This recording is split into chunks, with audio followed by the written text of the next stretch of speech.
आज हम चर्चा करने वाले हैं प्रगतिवादी काव्य की काव्य प्रवृत्तियाँ। तो प्रगतिवाद ने समाजवादी व्यवस्था का लक्ष्य साहित्यकार के सामने रखा। छायावाद के स्वप्नजीवी कवियों ने ही उसका विरोध कर प्रगतिवाद को अपनाया। कविता में कल्पना की जगह वास्तविकता, व्यक्तिकता की जगह सामाजिकता को सन 1930 के बाद अपनाया जाने लगा। प्रगतिवाद के नाम पर पंत जी ने मार्क्सवाद और गांधीवाद, भौतिकवाद और आध्यात्मवाद, सामूहिकतावाद और व्यक्तिकतावाद, बहिर्जगत और अंतर्जगत, भाव और स्वरूप वगैरह का समन्वय करना चाहा, जिसमें छायावादी परंपरा का आग्रह स्पष्ट है। इसी तरह प्रगतिवाद के नाम पर दिनकर, भगवती चरण वर्मा और नवीन ने जो विनाश और विध्वंस का आह्वान किया, उसमें परवर्ती व्यक्तिवादी की अराजकतावादी तथा विपथगा मनोवृत्ति का विस्फोट है। प्रगतिवाद के नाम पर अमृतलाल नागर, नरोत्तम नागर आदि उच्छृंखल दल के लेखकों ने काम विकृतियों का नग्न उदाहरण प्रकट किया। वह भी स्पष्ट रूप में छायावादी अशरीरी भावनाओं की मांसल तथा शारीरिक प्रतिक्रिया और उच्छृंखलता के मूल में भी वही व्यक्तिवादी अराजकता है।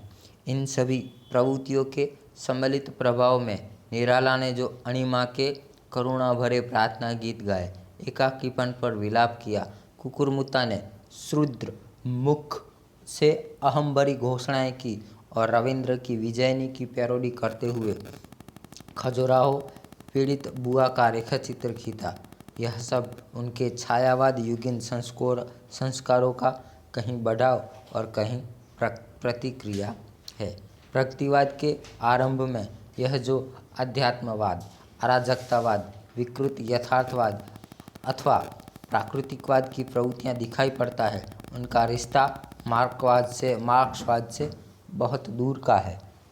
मार्क्सवादी संस्कारों में पली बढ़ी नई पीढ़ी के रूप में हमारे सामने केदारनाथ अग्रवाल, नागार्जुन, शिवमंगल सिंह सुमन, डॉक्टर रामविलास शर्मा, भवानी प्रसाद मिश्र, त्रिलोचन, मुक्तिबोध, केदारनाथ सिंह जैसे कवि सामने हैं, जिन्होंने प्रगतिवाद पर गहराई से साहित्य सर्जन किया। उसकी प्रवृत्तियों को हमें देखना है। पहली प्रवृत्ति देखिए, सामाजिक यथार्थवादी दृष्टिकोण। कल्पना, स्वप्न, एकांत जीवन में जीने की छायावादी कवियों की अंतर्मुख चेतना की जगह वस्तुनिष्ठ एवं सामाजिक यथार्थ की दृष्टि अभिव्यक्त मार्क्सवादी कविता की मुख्य प्रवृत्ति है। क्या होना चाहिए की जगह क्या है, इसकी खोज यह कविता करती है। आदर्श और यथार्थ की भावना भारतेंदु तथा द्विवेदी युगीन कविता में भी है, पर वे सामाजिक समस्याओं का समाधान वैज्ञानिक दृष्टिकोण से देने में असमर्थ रहे हैं। मार्क्सवाद ने यह कार्य किया। जीवन की भौतिक दृष्टि से देखकर उसमें चेतना भरने का प्रयास मार्क्सवादियों की ओर से ही हुआ है। जीवन की सच्चाई के रूप में वे सौंदर्य के साथ कुरूपता, नग्नता, गंदी, विभत्सा को भी ग्रहण किया है। यही कारण है कि यह साहित्य यथार्थ विषय के रूपों के कारण अच्छा और सच्चा लगता है। समाज के सबसे उपेक्षित की विडंबना, उपहास को साहित्य के केंद्र में लाया गया है। संकीर्णता के घेरे से निकलकर भूस्वर्ग को देखना पंत जी ने ही प्रारंभ किया। ताके रहे हो गगन, मृत्यु नीलिमा गहन गगन, अनिमेष अतिवन काल नयन, निष्पंद शून्य निर्जन निपुवन, देखो भू को जीव प्रसू को। जैसे ही भू को, स्वर्ग को प्रगतिवादी कवियों ने देखा, वह कई कविता विषय बने। मुक्तिबोध का यह कथन सत्य है। जीवन में आज के लेखक की कठिनाई यह नहीं है कि कमी है विषयों की, वरना यह कि अधिक्य है उनका, उसको सताता है और वह ठीक चुनाव नहीं कर पाता है। जीवन की विरूपता ने साहित्य के में सौंदर्य भरा। एक और काव्य विषयों में परिवर्तन आया। रहस्य, व्यक्तिक प्रेम, कल्पना का कानन, आदर्श की जगह, मनुष्य का संघर्षशील जीवन, मटमैला भारती का मैला आंचल, भूख से तड़पती गश्त लगाती छिपकली, चिलचिलाती धूप में पत्थर तोड़ने वाली स्त्री, धर्म, ईश्वर प्रति क्षोभ,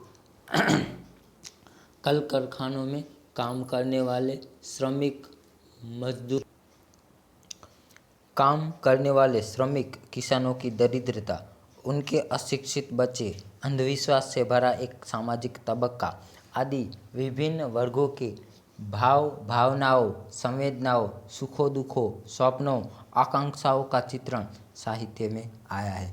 दूसरी ओर गांव के जीवन में घुसते ही अपनी व्यक्तिगता को भूलकर गांव में रहने वाले तरह तरह के लोगों को देखता है और उनका चित्र उकेरता है।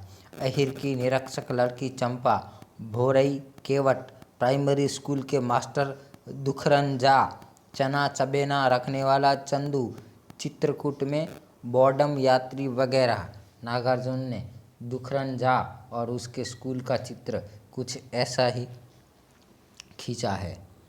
धुन खाए है सहती रूह पर, है 12 खड़ी विधाता बाँचे, फटी बीत है छत चूती है, आले पर बिस्तुरिया नाचे, बरसा कर बेबस बच्चों पर मिनट मिनट में 5 तमाचे।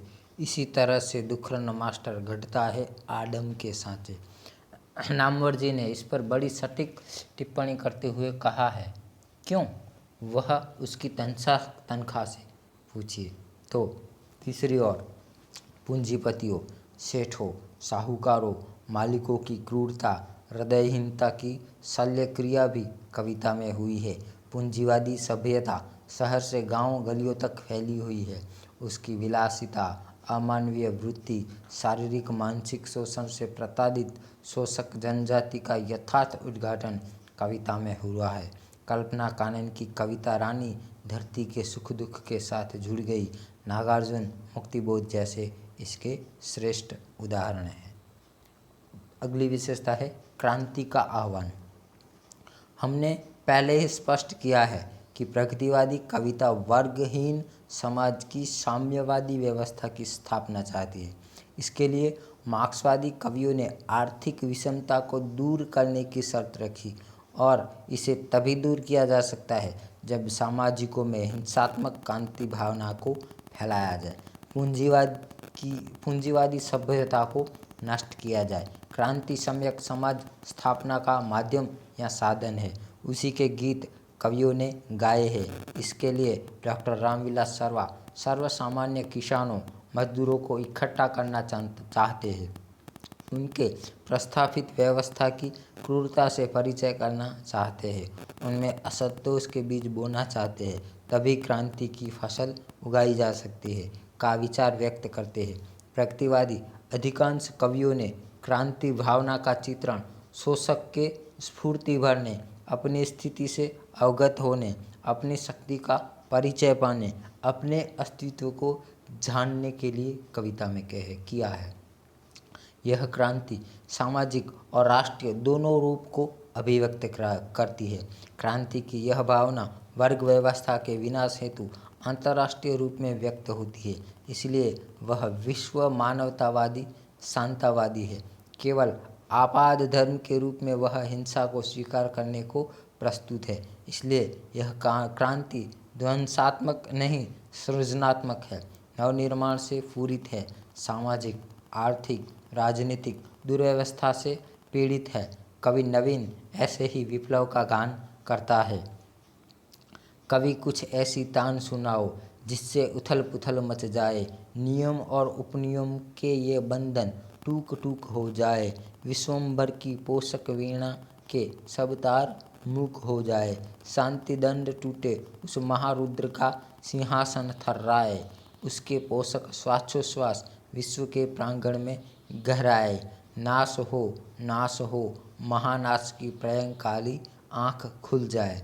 या प्राचीन वर्ण सभ्यता व्यवस्था का नाश हो जाए, मानवता का दुख नष्ट हो जाए, नई व्यवस्था स्थापित हो जाए का आग्रह कवि करता है। समग्र परिवर्तन की भावना कवियों में है। जिससे स्वस्थ समाज निर्मित किया जा सकता है। जीर्ण पुरातन के नष्ट होने और नए नूतन पल्लवित होने के लिए कवि पंत का स्वर प्रखर हो चुका है। नष्ट भ्रष्ट हो जीर्ण पुरातन, ध्वंस भ्रंश जग के जड़ बंधन, पावक जग गर आवे नूतन, हो पल्लवित नवन मानवपन। या भारत भूषण जागते रहो, स्वर गूंज उठा है। तो इस प्रकार लोगों में क्रांति लाने का कार्य वह करते हैं। अगली विशेषता है बौद्धिकता का आग्रह। प्रगतिवादी कवि ने वैज्ञानिक दृष्टि का परिचय देते हुए बौद्धिकता को अपनाया है। कविता में प्राचीन रूढ़ियाँ, परंपरा एवं मान्यताओं का खंडन हुआ है।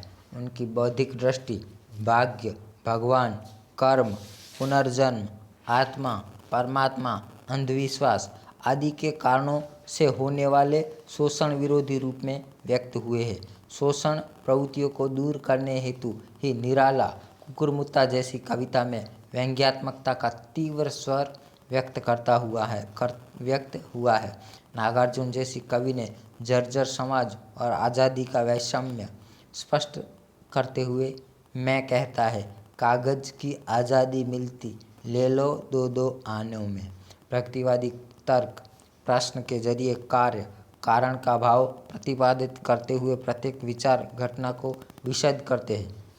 आचार्य महावीर प्रसाद द्विवेदी भी कविता के क्षेत्र में बौद्धिकता का आग्रह प्रतिपादित कर चुके थे, परंतु उनमें अतीत के प्रति भावुकता का आधिक्य ज़्यादा रहा है। वह परंपरागत व्यवस्था को अनुपालन करते हुए आदर्श को व्यक्त करते थे, परंतु प्रगतिवादियों ने मात्र यथार्थ को सामने लाने को संदेह के घेरे में लाया, सब पर प्रश्न उपस्थित किए। इसलिए सामाजिक अपप्रवृत्तियों का विरोध वे तीव्र ढंग से कर पाए। उनका व्यंग्यात्मक कविता से यह अधिक मात्रा में मुखर हुआ है। तो अगली विशेषता है व्यंग्य की प्रधानता। सामाजिक कुरीतियाँ, परंपराएं, विषमता को साहित्य में उभारने हेतु व्यंग्य का प्रयोग किया है। इन कवियों ने व्यंग्य में सामाजिक सुधार की भावना निहित है। उनके व्यंग्य विषय में पूंजीपति, विलासी व्यक्तित्व, उनके शोषण की प्रवृत्ति, राजनीति, झूठी लीडरशिप, आर्थिक सामाजिक विषमता को लक्ष्य किया है, तो सर्वहारा के दुख देने का वर्णन भी किया है। निराला की भिखारी कविता इसी प्रकार की है। कुकरता में कुकुरमुक्ता के अबे सुनबे ओ गुलाब में आया गाली का स्वर विषमता के प्रति आक्रोश भाव व्यक्त करता है। कवि दिनकर ने सामाजिक विषमता का चित्रण करते हुए लिखा है, श्वानों को मिलता दूध दही, बच्चे भूखे तड़पाते हैं, माँ की हड्डियों से ठिठुर चिपक झाड़ों की रात बिताते हैं, युवती की लजा वसन बेच जब ब्याज चुकाए जाते हैं, मिल मालिक तेल फूलेलों पर पानी सा द्रव्य बहाते हैं। मुक्तिबोध, नागार्जुन, भगवती चरण वर्मा आदि कवियों की कविता इस दृष्टि से उल्लेखनीय है। नागार्जुन की ख्याति लब्ध कविता प्रेत का बयान व्यंग्य का सर्वोत्कृष्ट उदाहरण है, जिसके संबंध में नामवर जी ने लिखा है कि नेता लोग जो अक्सर कहते हैं कि हमारे यहाँ भूख का अकाल नहीं है, पर उस यमराज तथा उसके मरे हुए मास्टर की बातचीत के द्वारा यह कितना सुंदर व्यंग्य किया है। नरक के मालिक यमराज प्रेत का बयान लेते हुए पूछता है कि कैसे मरा तू। जवाब में नाचकर लंबे चमचों सा पंचुगुरा हाथ, रूखी पतली किटकिट की आवाज़ में प्रेत अपना पूरा पता बतलाते हुए करेमों की पत्तियां खाने की आदि ही कथा कह पाता है कि दंडपाणी महाकाल अविश्वास की हंसे हंसकर कहते हैं, बड़े अच्छे मास्टर हो, आए हो मुझको भी पढ़ाने, वाह भाई वाह, तुम भूख से ही नहीं मरे। इस पर हद से ज़्यादा जोर डालकर प्रेत कहता है, और भले नाना प्रकार की व्याधियाँ हो भारत में, किंतु भूख का क्षुधा नाम हो जिसका ऐसी किसी व्याधि का पता नहीं हमको। और भाप का आवेश निकल जाने के बाद शांत स्मित स्वर में फिर कहता है कि जहाँ तक मेरा संबंध है, सुनिए महाराज। तनिक भी पीर नहीं, दुख नहीं, दुविधा नहीं, सरलता पूर्वक निकले थे प्राण, सह न सकी आंत जब पेचिश का हमला। तो इस प्रकार जो तत्कालीन परिस्थितियां हैं उसको व्यंग्य के माध्यम से कवियों ने हमारे सामने रखा है। अगली विशेषता है रूढ़ि प्रथा परंपरा का विरोध। सृष्टि की निर्मित नहीं बल्कि उत्पत्ति हुई है, विकास हुआ है, और यह विचार रखकर मार्क्स ने ईश्वर की सत्ता, आत्मा, पुनर्जन्म, भाग्यवाद का कड़ा विरोध किया है। ईश्वर के नाम पर होने वाले शोषण को उजागर किया है। धर्म को अफीम कहकर उसका भी नशा उतारा। मनुष्य और मनुष्यता को श्रेष्ठ मानकर उन्होंने सामाजिक वर्ग, वर्ण, जात विषमता को मानवीयता पर कलंक कहा। इसलिए मार्क्सवाद ने काला गोरा, शुद्ध ब्राह्मण, अनार्य आर्य, श्रेष्ठ कनिष्ठ भावना का थोथा रूप स्पष्ट किया है। मूलतः वे ईश्वर में आस्था नहीं रखता, इसलिए धर्म व्यवस्था के साथ उससे जुड़ी रूढ़ियाँ, गलत परंपराएं, मान्यताओं, विश्वासों का विरोध करता है। आज के समय में मंदिर, मस्जिद, गीता, कुरान का कोई महत्व नहीं है। ईश्वर और धर्म के प्रति शुद्ध भावना को महेंद्र भटनागर व्यक्त करते हैं। जकड़े पास खंडित हुआ कुरूपा, जो रंगा सिंदूर से हनुमान सा पाषाण, टिक कर गोद में बैठा कि जिसकी अर्चना करते मनुज कितने, नयन ही परिक्रमा करते, वह आधी रात को तो आ खात जिसको चाटते। तो इस प्रकार देखिए कि धर्म की रूढ़ियों के प्रति कई कवियों ने प्रगतिवादी विचार रखे हैं, उनके रूढ़िग्रस्त स्वरूप की आलोचना की है। ऐसी कविता में प्रमुख है पंत की जहाज, केदारनाथ अग्रवाल की चित्रकूट के यात्री, रामविलास शर्मा की मूर्तियाँ आदि। इन कवियों के अनुसार मनुष्य पहले मनुष्य का विचार व्यक्त हुआ है। मैं हिंदू हूँ, तुम मुसलमान, पर क्या दोनों इंसान नहीं, दोनों ही धरती के जार्य, हम अनचाहे मेहमान नहीं। रूढ़ि, प्रथा, परंपरा की बेड़ियों से मनुष्यता को मुक्त करने की चाह प्रगतिवादी कवियों में रही है। प्रगति का अर्थ भी यही है। अगली विशेषता है शोषितों का करुण गान। किसी भी प्रकार की गुलाबी में होने वाले शोषण, गुलामी शब्द आएगा यहाँ। किसी भी प्रकार की गुलामी में होने वाले शोषण मानव जाति के लिए घोर अभिशाप है। यह नहीं होना चाहिए, ऐसा मार्क्सवादी कवि चाहता है। समाजवादी व्यवस्था की स्थापना के लिए जनता में उसके प्रति सहानुभूति निर्माण करने के लिए उसका कारुण ज्ञान कविता में आया है। दूसरे अर्थ में वह उन्हें सचेत भी करता है, अपनी दयनीय दशा से उन्हें अवगत कराता है। चंद्र किरण सोन रिक्शा कहती है, दुनिया के मजदूर भाइयों, सुन लो एक बात, एक हमारी बात, सिर्फ एकता में ही बसता इस दुनिया में सुख का राज। किसानों, मजदूरों अर्थात शोषितों में एकता होगी तो वह शोषण से मुक्ति पाएंगे। मुक्ति बोध भी यही कहा, कभी अकेले में मुक्ति नहीं मिलती, यह यदि वह है तो सबके ही साथ है। दलितों, शोषितों का करुण गान करते हुए निराला भिक्षुक में लिखता है, भिक्षुक खिंचा हुआ शब्द चित्र वह आता, दो टूक कलेजे के करता पछताता पथ पर आता। यह कल कारखानों में काम करने वाले श्रमिक मालिकों के लिए सभी प्रकार के सुख सुविधा साधन जुटा कर देते हैं और स्वयं मात्र उससे दूर रहते हैं। भूख से बेहाल, फटेहाल, दरिद्र नारायण किसान मजदूर का चित्र कविता में आया है। ओ मजदूर, तू सब चीज़ों का करता, तू ही सब चीज़ों से दूर। ओ मजदूर, इस खलकत का खलिक तू है, तू चाहे तो पल में कर दे इस दुनिया को चकनाचूर। ओ मजदूर, यह पीड़ित मानव बंगाल के अकाल पर बेहाल हो जाता है, जर्जर हो जाता है और निराला कहते हैं, बाप बेटा बेचता है भूख से बेहाल होकर, धर्म धीरज प्राण खोकर, हो रही अनरीति बर्बर सारा राष्ट्र देखता है। यहाँ दलितों की दिनहीन दशा पर अंचल लिखते हैं, वह नस्ल जिसे कहते मानव पीड़ा से आज गई बीती, बुझ जाती तो आश्चर्य न था, हैरत है कैसे है जीती। शोषितों की पीड़ा की मार्मिक अभिव्यक्ति इस काल की कविता का खास प्रवृत्ति है। अगली विशेषता है शोषकों के प्रति घृणा और रोष। शोषक वर्ग में मालिक, पूंजीपति, व्यापारी, जमींदार, उद्योगपति आदि को मार्क्स रखता है। ये सभी शोषक परक व्यवस्था को बनाए रखने के लिए की कोशिश करते हैं, तो प्रगतिशील कवि इस प्रकार की व्यवस्था को घोर विरोध करता है। प्रगतिवादी कवियों ने शोषकों की घोर निंदा की है, आलोचना की है।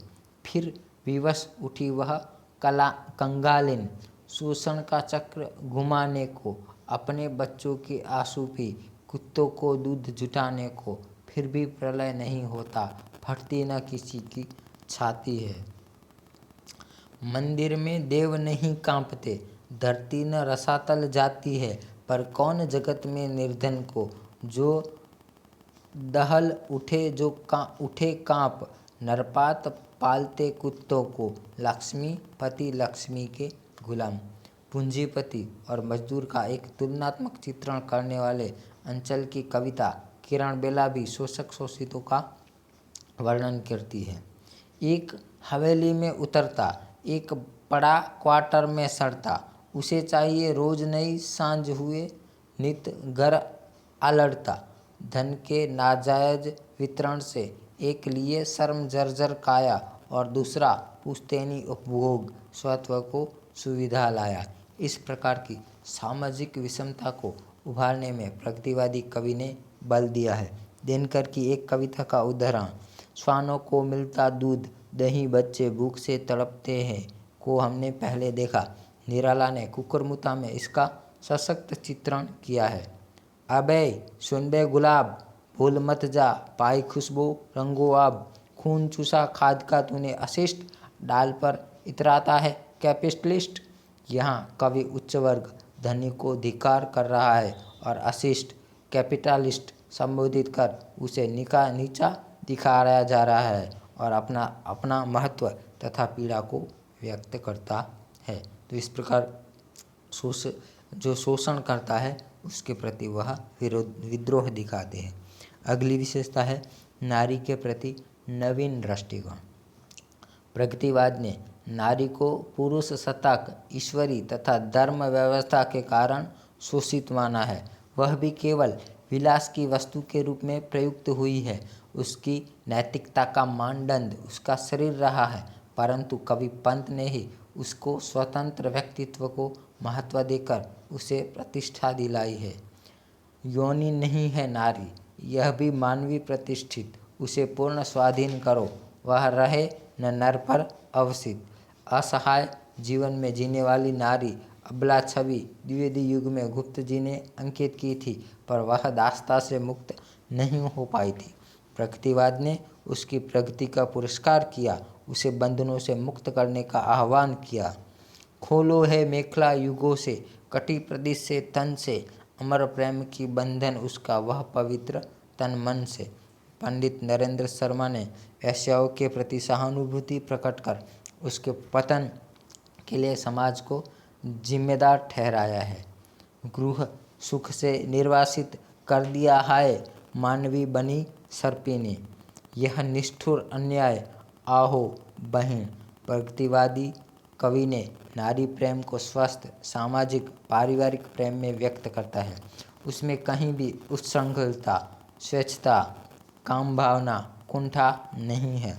डॉक्टर नामवरसी ने कहा, ऐसा नहीं है कि प्रगतिशील कवि को प्रेम संबंधी दुख दर्द नहीं सताता है, वह भी आदमी है, और इस व्यवस्था से उसे जहाँ आर्थिक कष्ट है, वहाँ उस आर्थिक कष्टों के कारण अथवा उसके अलावा अन्य प्रकार की भी मानसिक व्यथाएं हैं। घोर निर्धनता में उसे अपनी प्रिया का सिंदूर तिलकत भाल याद आता है। संपूर्ण प्रगतिवादी कविता में इस सिंदूर तिलकत भाल की सुचिता के दर्शन नहीं हो सकते, परंतु स्वच्छंद प्रेम वर्णन में संयम और स्वस्थ मनोवृत्ति है। त्रिलोचन का यह उत्साहवर्धक प्रेम का एक चित्र देखिए। यूं ही कुछ मुस्कुराकर तुमने परिचय की वह गांठ लगा दी। था पथ पर में भूला भूला, फूल अपेक्षित का कोई फूला। जाने कौन सी लहर थी उस दिन, तुमने अपनी याद जगा दी। कभी कभी यूं हो जाता है, गीत कहीं खो कोई गाता है। गूंज उठी उर्में उठती, तुमने वही धार उगवा दी। जड़ता है जीवन की पीड़ा, निस्तरंग पाषाणी क्रीड़ा। तुमने अनजाने वह पीड़ा, छवि से सर से दुख भगा दी। यही प्रेम भावना कवियों में सामाजिक प्रेम भावना जगा देती है।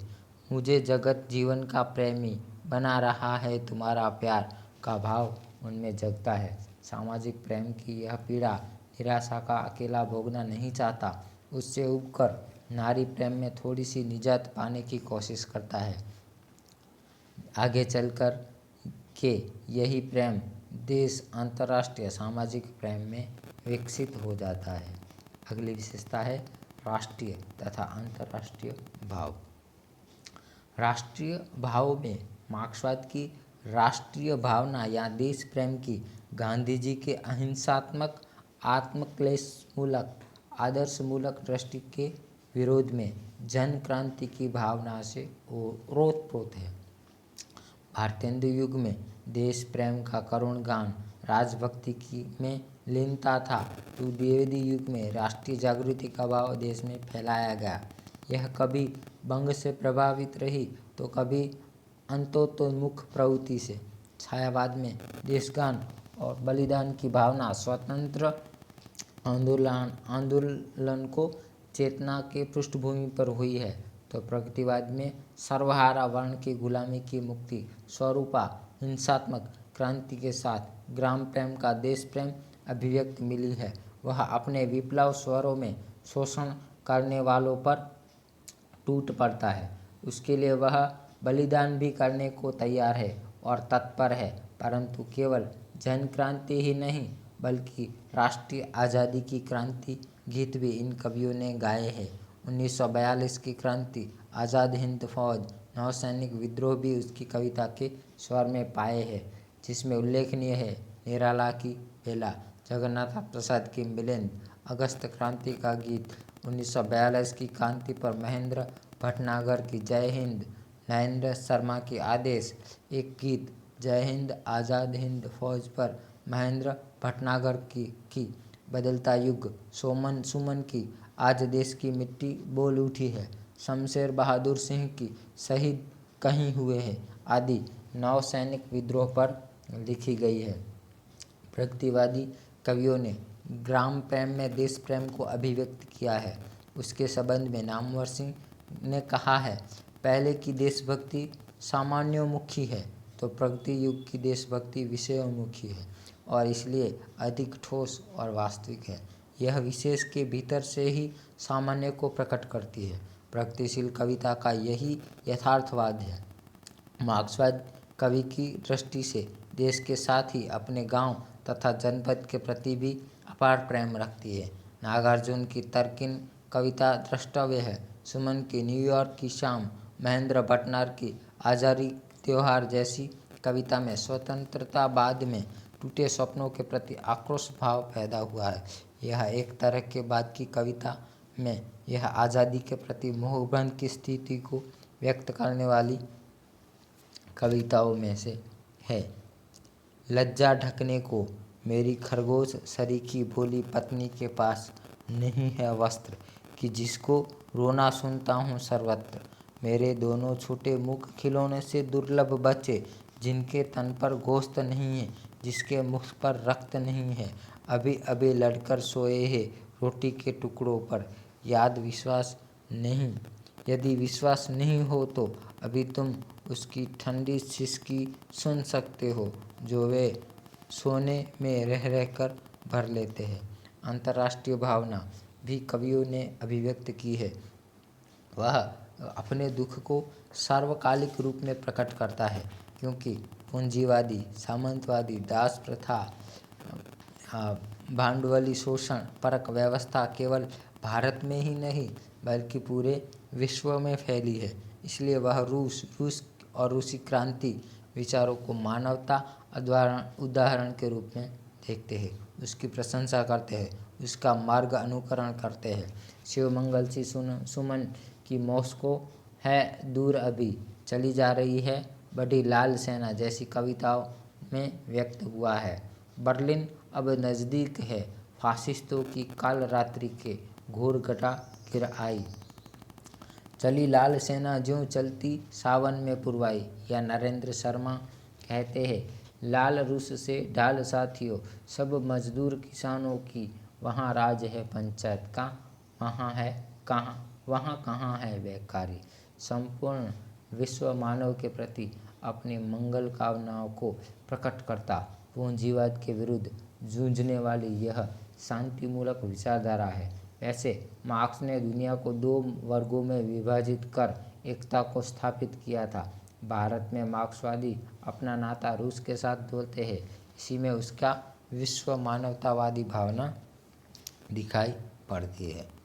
समसामयिक समस्याओं का अंकन, जो अगली विशेषता है, प्रगतिवादी कवि देशी विदेशी समस्याओं के प्रति सजग है।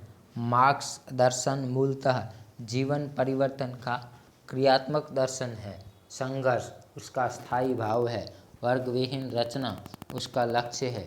ऐसे में समसामयिक प्रश्नों पर वह लिखता रहा उसकी सजगता का प्रमाण है। विश्व पटल पर वह साम्राज्यवाद पूंजीवाद से संघर्ष करता है।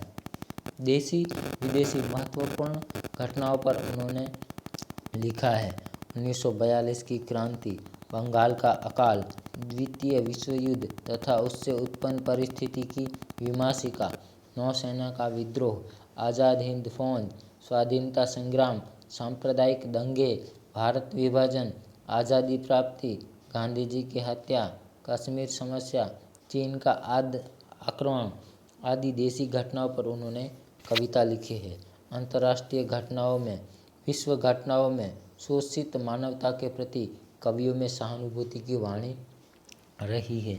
हिरोशिमा की बर्बादी, कोरिया युद्ध आदि समस्याओं का चित्रण किया है।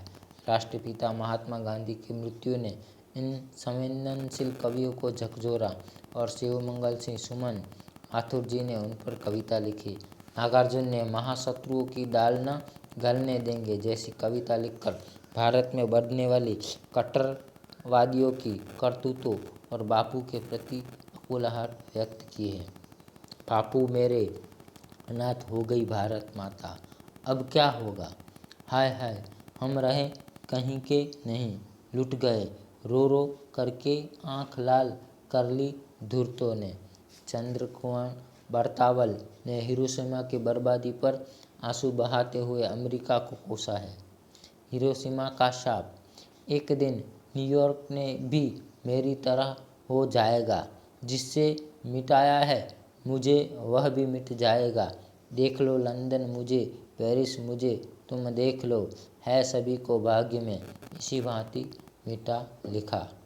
इसी प्रकार के देश में बढ़ती विषमता, बेरोजगारी, भूखमरी, लूट, टैक्स चोरी, महंगाई, अकाल, महामारी जैसी घटनाओं से कवि हृदय द्रवित हो चुका है।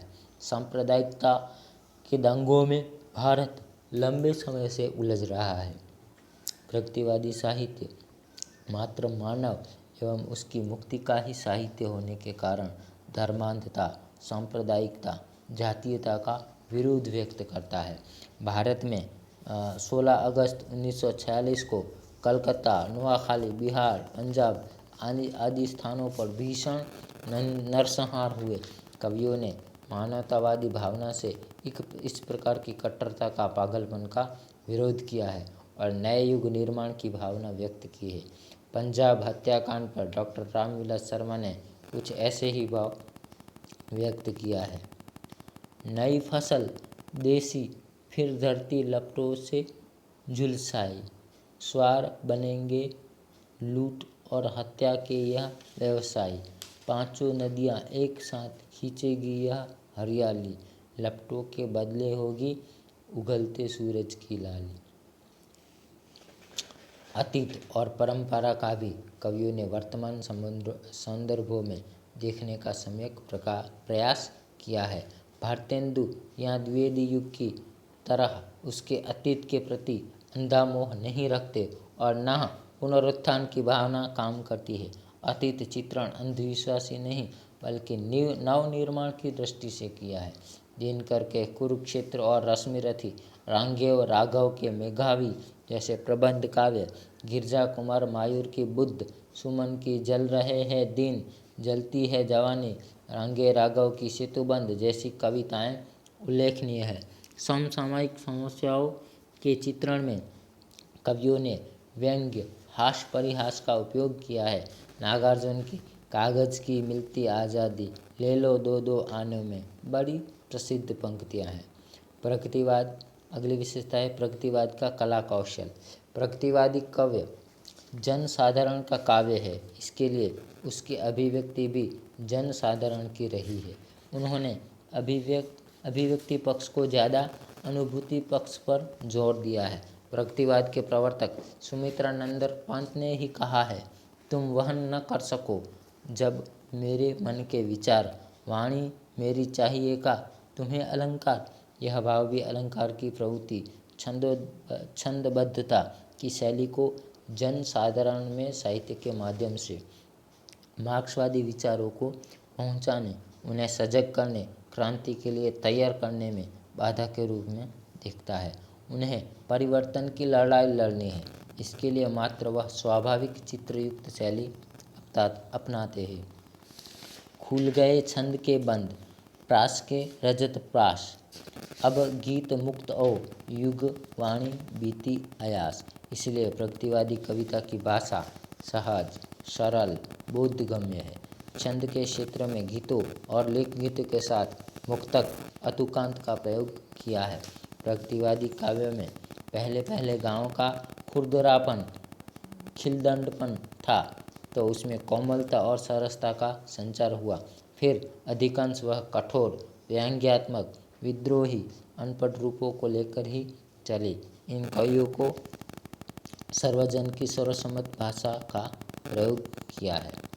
तो इस प्रकार आखिरकार हम कह सकते हैं कि सन 1936 से 1945 में महज 10 वर्षों में प्रगतिवाद ने हिंदी क्षेत्र को बड़ा समृद्ध किया। हिंदी कविता में पहली बार विस्तार से दलित, मजदूर, नारी का नया स्वतंत्र व्यक्तित्व, जीवन की सारी कुरूपताएं, विभत्सता, करुणता के साथ कविता में आया है। सामाजिक यथार्थवादी दृष्टि ने नए नए विषयों को कविता, कहानी, उपन्यास, नाटक को समृद्ध किया है। आलोचना में समाजशास्त्रीय मार्क्सवादी मानदंड जो आज भी रचना को जकड़ लेती है। देश में नए मध्यम वर्ग का उदय एवं विकास प्रगतिवाद से जुड़ा है।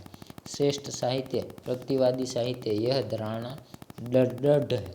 सामाजिक परिवर्तन की क्रांति लड़ाई को कुछ समय तक तो प्रगतिवाद ने बढ़ाया, आज भी बढ़ा रहा है।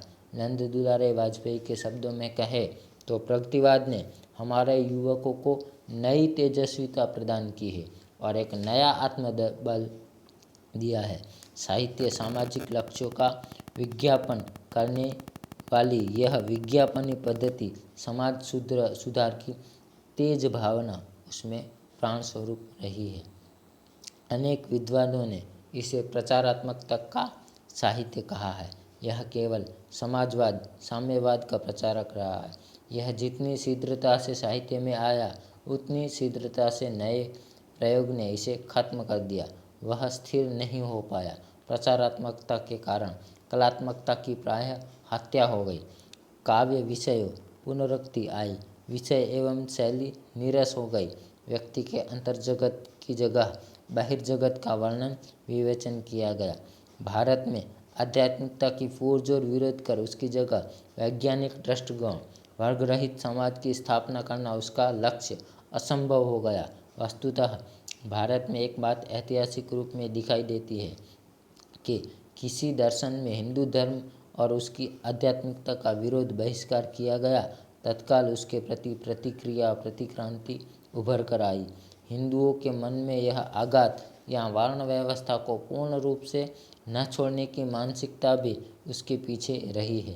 हमारे यहाँ वेद विरोधी भौतिकतावादी चार्वाक, वेद विरोधी वैज्ञानिक मार्ग प्रतिपादित करने वाले दुनिया के मार्गदाता शांतिदूत बुद्ध और कालांतर में धर्म को अफीन का संदेह देकर इस प्रकार यह प्रगतिवाद हमारे सामने आता है।